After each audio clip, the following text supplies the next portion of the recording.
Black student leaders at Arlington High School held a protest in front of Town Hall, which drew a crowd of more than 300 in the sweltering summer heat. We shall not be moved. We shall not be moved, just like a tree planted by the water. But few were thinking about the hot summer temperatures. This was a 3-hour peaceful protest to address what they call systemic racism within the Arlington public school system. We need to decolonize the history system. We need to learn more about Black history. Everyone should know more than just who Martin Luther King is, that slavery existed. It goes back so much more than that.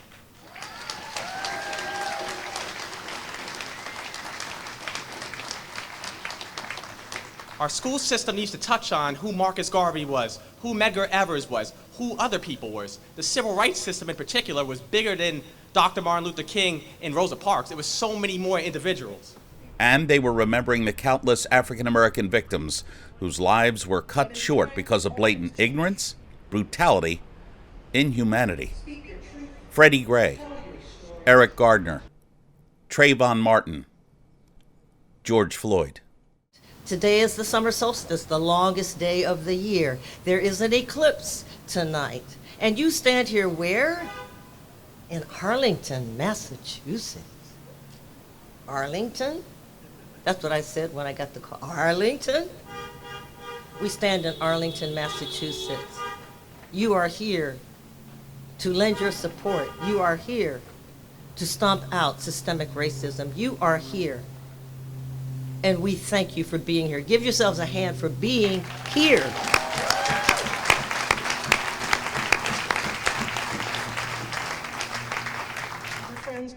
There were a lineup of speakers attesting to their own and sometimes hurtful experiences, just trying to find their way through everyday life. I want us to make sure that this is clear before we continue on with today's events. Our purpose of standing out here on this hot day is not to condemn or call out certain individuals or systems within Arlington Public Schools. Everyone and everything has room for growth. By standing here today, we want to address these issues and work towards something better, and in doing so, we need the help of all of you. Thank you. Now's not the time for it to become a black and white issue, but it's an issue for everyone to come together on. It's no longer that Black people, because it involves them, they should be the only ones fighting. We need our white allies because they are people who can easily reach government. Sometimes they have higher standings, or the standings that they have can help us and help us achieve our goals. So this is just kind of breaking point almost of George Floyd, him saying he can't breathe, him calling for his mother, Breonna Taylor, Ahmaud Arbery, and it's just so sad that it keeps on happening month after month, week after week. So this is just the breaking point where we just want change now. If we're going to be a community, it's not just going to be the Black community that makes this happen. This is not Black versus white. This is humanity versus racism. This is humanity versus systemic racism. This is love versus hate. We need to understand that this is a time for all of us to come together as people, and we need to change the world that we are in. The repeated killings of Black people in the United States serves as a reminder, an unnecessary reminder, of the violence, the injustice, and systemic inequality Black people have had to face in this country in every sphere of their lives. For instance, Black people are far more likely than white people to die at the hands of police. They're more likely to become unemployed, be undereducated, and as COVID-19 has laid bare all too clearly, they are far more likely to suffer the burdens of ill health. Rallygoers here today say it's time for many of us, many Americans, to put their biased and well-documented opinions aside, just sit down and listen to what everybody has to say. Understand that there's a system in place and understand that you perpetrate it. You're part of it. We need to change it, but first just listen to the voices that are crying, listen to the voices that are in pain, listen to the voices that are angered. If we want to change, we need people in power to listen, but we need to understand that it might not come from the president, it might not come from Congress, it has to come from our communities, it has to come from our local state government.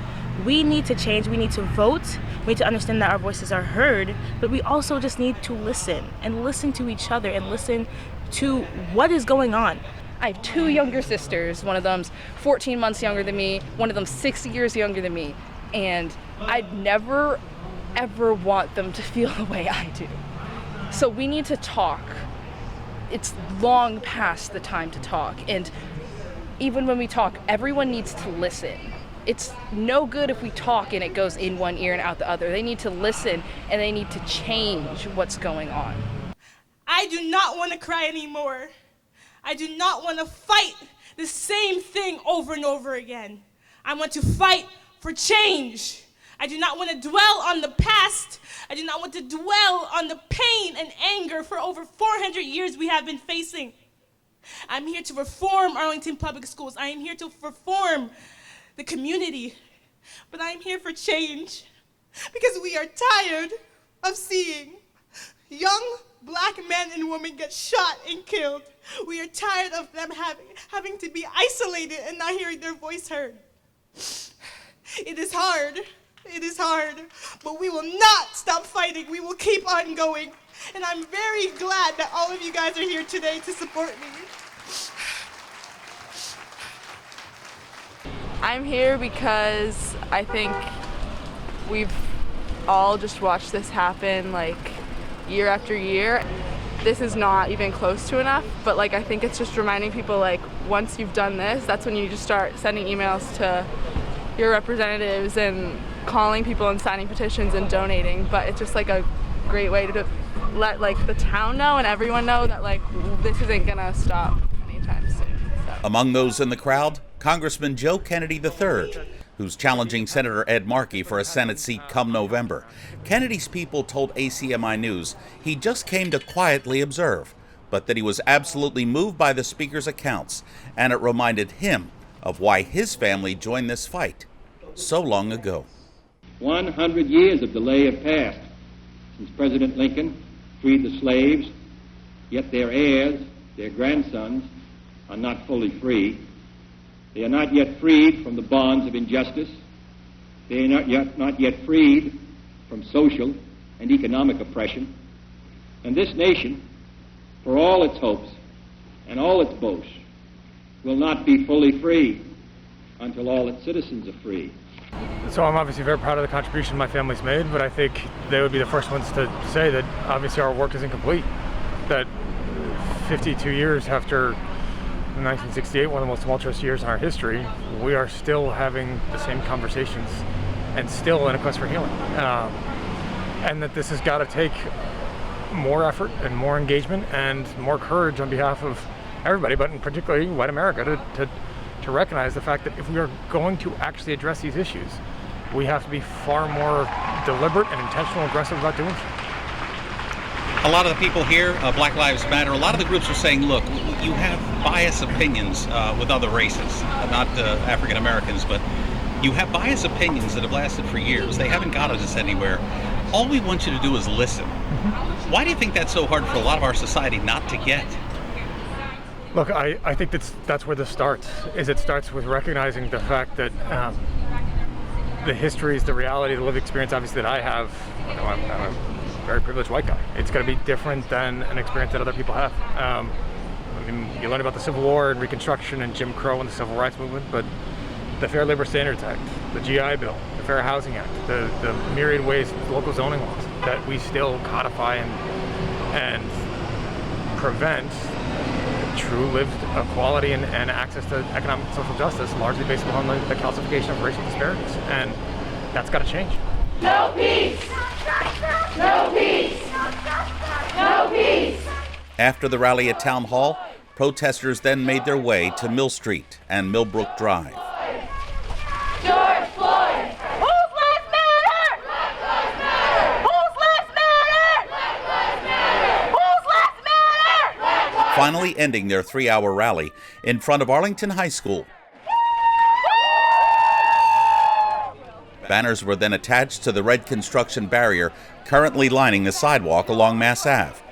Then, protesters dispersed peacefully. But the movement and the fight for long overdue solutions endures. No peace! No peace! No peace!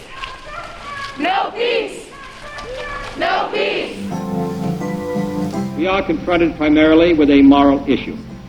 It is as old as the Scriptures and is as clear as the American Constitution. The heart of the question is whether all Americans are to be afforded equal rights and equal opportunities, whether we are going to treat our fellow Americans as we want to be treated.